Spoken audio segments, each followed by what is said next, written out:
अस्सलाम वालेकुम व्यूअर्स, मैं हूं सना खान। C++ की वेरिएबल्स को आज के लेक्चर में हम डिस्कस करेंगे। C++ की ट्यूटोरियल फॉर द बिगनर्स एक सीरीज़ है जिसका आज पार्ट 3 हम डिस्कस करने वाले हैं, जिसमें हम वेरिएबल्स को कवर करेंगे। So let's start.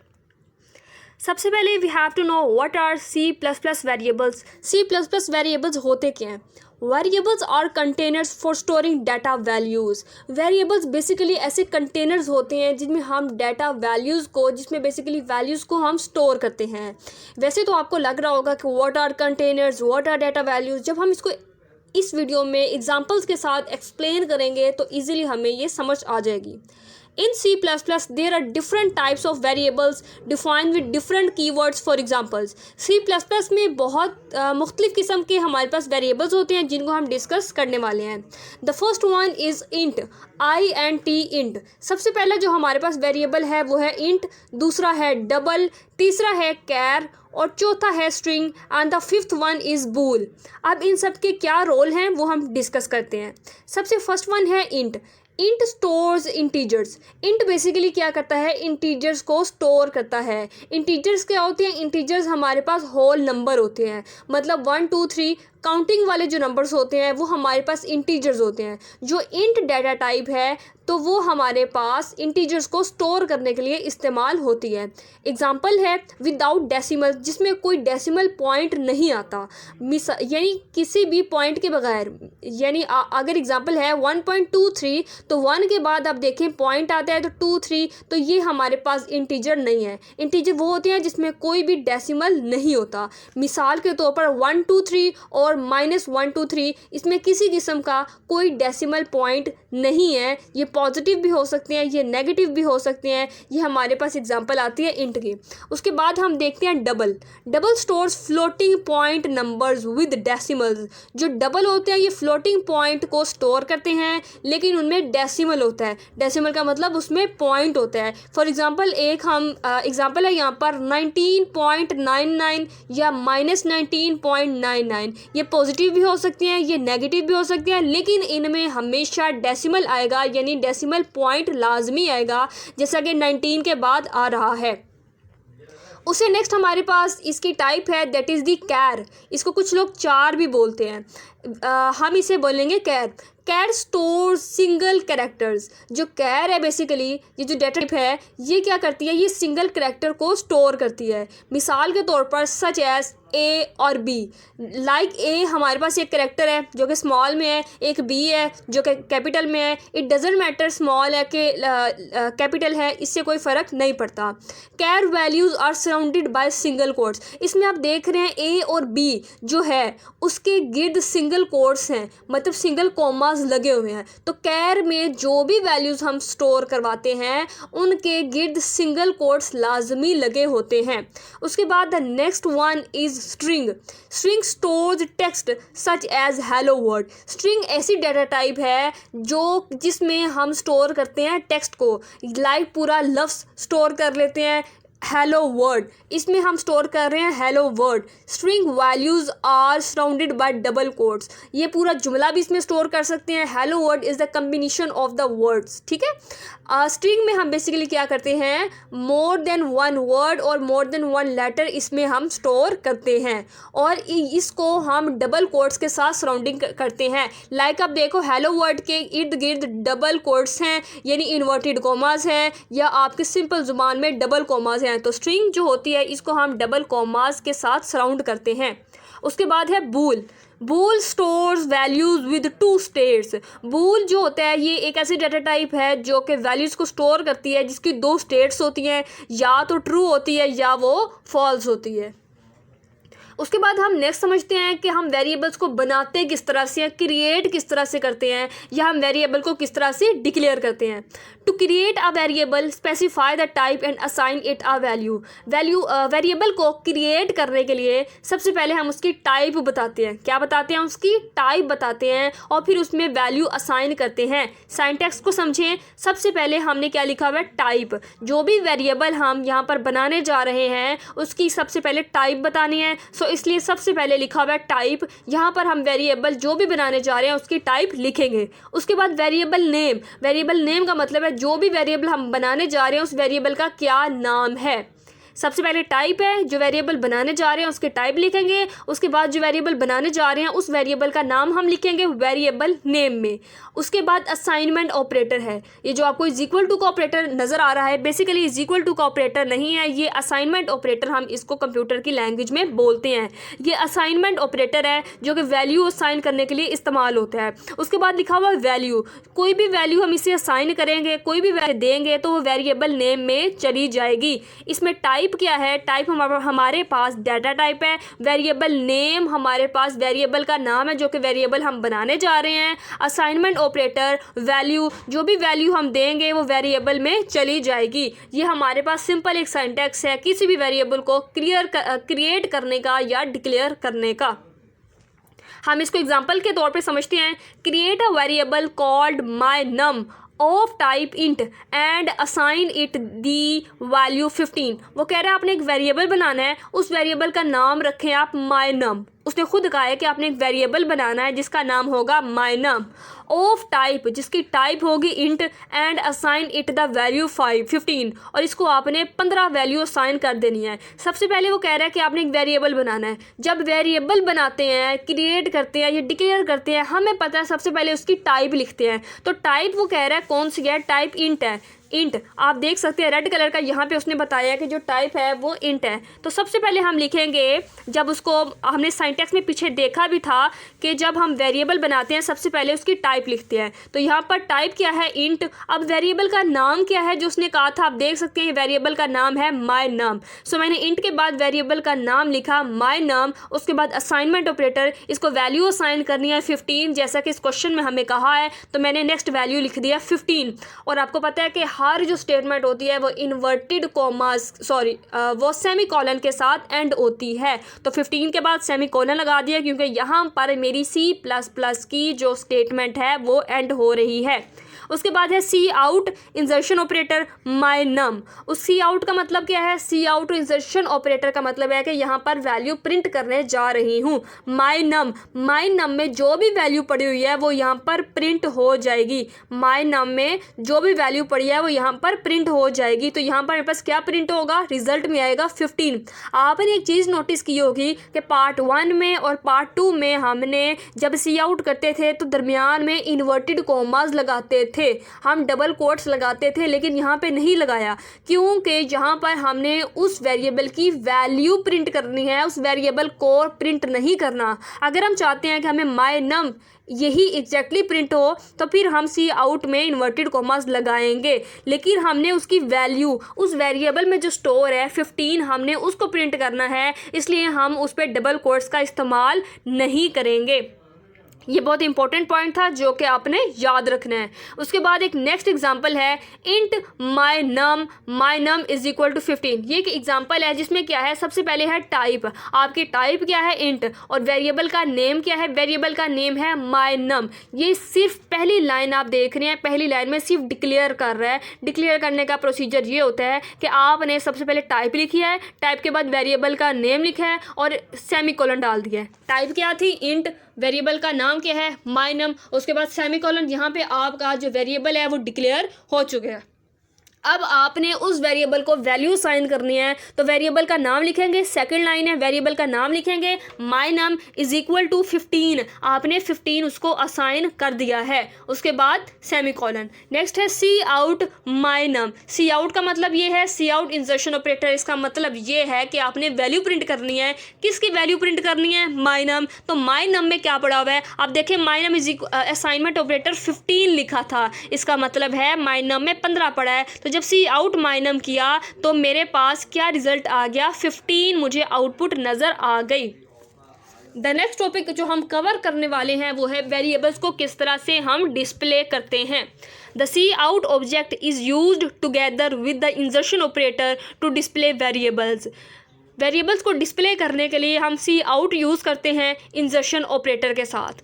To combine both text and a variable separate them with the insertion operator. ये बहुत ही इंपॉर्टेंट लाइन है, आप गौर से पढ़ें इसको। To combine both text and a variable, text को और वेरिएबल को, इन दोनों को कंबाइन करने के लिए आप क्या करते हैं, सेपरेट देम, उन्हें अलग-अलग करते हैं with the insertion operator. Example के साथ समझते हैं। लाइक देखिए, आपके पास सबसे पहले टाइप है, टाइप क्या है, इंट। उसके बाद वेरिएबल का नाम है, that is my age, my age आपके वेरिएबल का नाम है। उसके बाद असाइनमेंट ऑपरेटर, असाइनमेंट ऑपरेटर के बाद आपका वैल्यू है, वैल्यू क्या है, 35। आपकी 35 जो वैल्यू है ये असाइन हो रही है माई एज को, माई एज एक वेरिएबल का नाम है।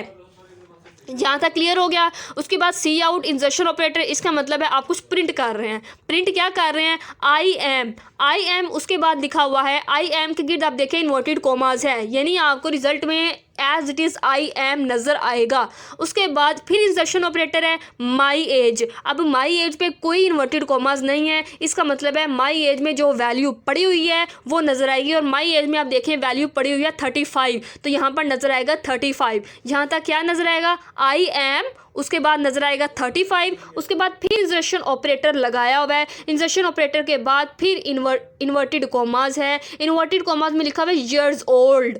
आपको मैं बार बार बता रही हूँ कि जब इन्वर्टेड कॉमास लिखा हो इसका मतलब है कि उसके अंदर जो भी वैल्यू लिखी है वो एज इट इज़ रिपीट होगी, एज इट इज़ रिजल्ट में लिखी जाएगी। अगर इन्वर्टेड कॉमा नहीं लिखे हुए तो उसमें जो वैल्यू स्टोर है फिर वो नजर आएगी। Cout I am my age years old, I am नजर आएगा क्योंकि इन्वर्टेड कॉमास है उसके इर्द गिर्द। माई एज के गिर्द इन्वर्टेड कॉमास नहीं है, माई एज नज़र नहीं आएगा। माई एज की जगह उसमें जो वैल्यू स्टोर है 35 वो नजर आएगी।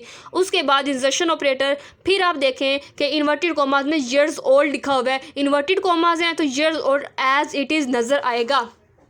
आप देख सकते हैं क्या नजर आ रहा है, आई एम, उसके बाद 35 ईयर्स ओल्ड। आई एम क्यों नजर आया, क्योंकि आप देख सकते हैं इन्वर्टेड कॉमास है। माई एज नज़र नहीं आया, माई एज में 35 वैल्यू स्टोर थी वो नज़र आई है क्योंकि माई एज के गिर्द इन्वर्टेड कॉमास नहीं है। फिर इंसर्शन ऑपरेटर, फिर इन्वर्टेड कॉमास में ईयर्स ओल्ड है तो इन्वर्टेड कॉमास में जो चीज़ होती है वैसे नज़र आती है, इसलिए यहाँ पर नज़र आया ईयर्स ओल्ड। उसके बाद नेक्स्ट है ऐड वेरिएबल्स टुगेदर। हम वेरिएबल्स को इकट्ठा कैसे ऐड, जमा कैसे कर सकते हैं। To add a variable to another variable, एक वेरिएबल को दूसरे वेरिएबल में जमा करने के लिए, ऐड करने के लिए we can use the plus operator. हम प्लस के ऑपरेटर का इस्तेमाल करते हैं एक वेरिएबल को दूसरे वेरिएबल में जमा करने के लिए। एग्जाम्पल से समझते हैं। Int x is equal to 5, what is int. Example को गौर से समझिएगा। इंट मेरे पास टाइप है जिसको हम डाटा टाइप भी बोलते हैं, जो कि हम पीछे पढ़ते आ रहे हैं। इंट क्या है, टाइप। एक्स एक वेरिएबल का नेम है, वेरिएबल का नाम कुछ भी हो सकता है ना, वेरिएबल का नाम यहाँ पर है एक्स। उसके बाद असाइनमेंट ऑपरेटर, फिर 5 क्या है, वैल्यू है जो कि हम एक्स को दे रहे हैं, एक्स को असाइन कर रहे हैं।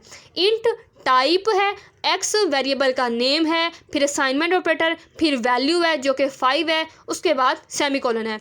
इसका मतलब है कि x एक वेरिएबल है जिसमें वैल्यू क्या स्टोर हो गई है, 5।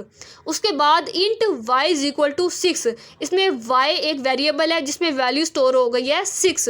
उसके बाद तीसरी लाइन पे आ जाएं, int sum is equal to X plus Y. Int sum, अब एक तीसरा वेरिएबल लिया है सम के नाम से, assignment operator x plus y. अब इसमें क्या स्टोर कराया है, इसमें एक्स और वाई को जमा कर दिया है। इंट सम एक वेरिएबल लिया है जिसका नाम है सम। असाइनमेंट ऑपरेटर, इसमें असाइन क्या किया है, एक्स प्लस वाई, एक्स और वाई की वैल्यू को जमा करके हम इसमें स्टोर कर देंगे। तो एक्स क्या आता 5, वाई क्या आता 6, 5 और 6 यानी एक्स और वाई जब जमा हुआ तो सम में क्या आया, सम में आया 11। सम में मेरे पास स्टोर हो गया 11। अब नेक्स्ट है सी आउट इंजर्शन ऑपरेटर, यानी हम कुछ प्रिंट कर रहे हैं तो सी आउट इंजर्शन ऑपरेटर सम। तो जो सम है, सम में जो वैल्यू स्टोर है हम उसको प्रिंट करने जा रहे हैं। And the next is last पे जब स्टेटमेंट एंड होती है तो हमें पता है हमने सेमीकोलन लगाना होता है। तो जो सम में वैल्यू स्टोर है वो हमारे पास प्रिंट होगी। वैल्यू क्या स्टोर है, एक्स प्लस वाई स्टोर है। एक्स प्लस वाई में क्या आता 5 और 6, 5 और 6 जब जमा हुए तो 11 स्टोर है। इसका मतलब है सम में 11 स्टोर है और सम की वैल्यू को डिस्प्ले करना है। सो मेरे पास जो रिजल्ट आया वो है 11। The next topic is declare many variables. जब हमने एक से ज़्यादा वेरिएबल्स को डिक्लेयर करना हो तो कैसे करते हैं। To declare more than one variable of the same type use a comma separated list. जब हमने एक से ज़्यादा वेरिएबल एक ही किस्म के सेम टाइप के एक से ज़्यादा वेरिएबल डिक्लेयर करने होते हैं फिर हम कॉमे का इस्तेमाल करते हैं। जब हमने एक किस्म के सेम टाइप के एक से ज़्यादा वेरिएबल्स को डिक्लेयर करना होता है तो फिर हम कॉमे का इस्तेमाल करते हैं। एग्जांपल से समझें, int x is equal to 5। Int क्या है? इंट हमारे पास टाइप है x क्या है? x हमारे पास वेरिएबल का नेम है। Int x assignment operator 5। अब देखें इसमें क्या है कि 5 एक वैल्यू है जो कि x में चली गई। x एक वेरिएबल था जिसमें मैंने क्या स्टोर करा दिया? 5। फिर कॉमा है, फिर y असाइनमेंट ऑपरेटर 6। अब y में 6 स्टोर करा दिया, फिर कॉमा z असाइनमेंट ऑपरेटर 50। अब z में 50 स्टोर करवा दिया। फिर लास्ट पे जब हमारी स्टेटमेंट एंड हो गई है तो यहाँ पे है सेमीकोलन। आपने देखा होगा मैंने 3 वेरिएबल्स लिए थे x, y और z, और इन तीनों में मैंने एक में 5 स्टोर कराया, एक में 6 और एक में 50। अब इनको मैंने लहदा लाइन पे नहीं लिखा, बार बार इनके साथ इंट इंट इंट नहीं लिखा, इनको एक ही लाइन में लिख दिया है और इनके दरमियान कोमा लगा दिया है। लाइक x असाइनमेंट ऑपरेटर 5 के बाद कोमा है, y असाइनमेंट ऑपरेटर 6 के बाद कोमा है, z असाइनमेंट ऑपरेटर 50। इस तरह से लिखा है। इसका मतलब है एक से ज़्यादा जब मेरे पास वेरिएबल्स होंगे सेम टाइप के होंगे, इन तीनों की टाइप आप देखें सेम है और वो कौन सी टाइप है? इंट। जब इन तीनों की सेम टाइप है तो हम कोमे के साथ सेपरेट करके उन्हें लिख सकते हैं एक ही लाइन में। उसके बाद है सी आउट इंजर्शन ऑपरेटर। सी आउट इंजर्शन ऑपरेटर का मतलब ये है कि हम प्रिंट कर रहे हैं। प्रिंट क्या कर रहे हैं? x प्लस वाई प्लस जी, यानी इन तीनों को जमा करके प्रिंट कर रहे हैं। x क्या है? 5, y क्या है? 6 और z क्या है? 50। इन तीनों को जब हमने जमा किया तो मेरे पास क्या रिज़ल्ट आया? मेरे पास रिज़ल्ट आया है 61। सो मुझे आउटपुट नज़र आएगी 61। The next topic we have to cover that is the one value to multiple variables। जब बहुत सारे वेरिएबल्स में मैंने एक ही वैल्यू असाइन करनी हो तो उसका क्या प्रोसीजर है। You can also assign the same value to multiple variables in one line। आप एक ही लाइन में बहुत सारे वेरिएबल्स को सेम वैल्यू भी असाइन कर सकते हैं। एग्जाम्पल से समझते हैं हम। इंट हमारे पास टाइप है x, y, z। अब यहाँ पे 3 वेरिएबल्स थे। 3 वेरिएबल्स कौन से थे? x, y और z। इन तीनों वेरिएबल्स को आप देखें कि मैंने एक ही लाइन में डिक्लेयर कर दिया है। मैंने लहदा लाइन में डिक्लेयर नहीं किया क्योंकि इन तीनों की टाइप सेम थी, इन तीनों की टाइप इंट ही थी, तो मैंने इंट x, y, z कर दिया है। अगर इनकी टाइप डिफरेंट होती फिर मैं ऐसा नहीं करती, लेकिन तीनों की टाइप सेम है इसलिए मैंने उनको कोमे के साथ सेपरेट कर दिया है। अब देखें द सेकंड लाइन में x is equal to y is equal to z। Assignment operator है बेसिकली, लेकिन आप देखें x जो है वो y के x में, y में और z में, इन तीनों में क्या स्टोर होगा? 50 स्टोर होगा। x assignment operator, y assignment operator, z assignment operator 50। इसका मतलब है 50 जो है वो x में भी स्टोर होगा, y में भी होगा और z में भी होगा। तीनों में मैं एक सिंगल वैल्यू ही स्टोर करा रही हूँ, सेम वैल्यू मैं तीनों में स्टोर करा रही हूँ। और देखिए मैंने पूरी एक ही लाइन में ये तीनों के तीनों वेरिएबल्स में वैल्यू स्टोर करा दी है, सिर्फ एक लाइन में, क्योंकि मैंने सेम वैल्यू तीनों वेरिएबल्स में स्टोर करानी थी।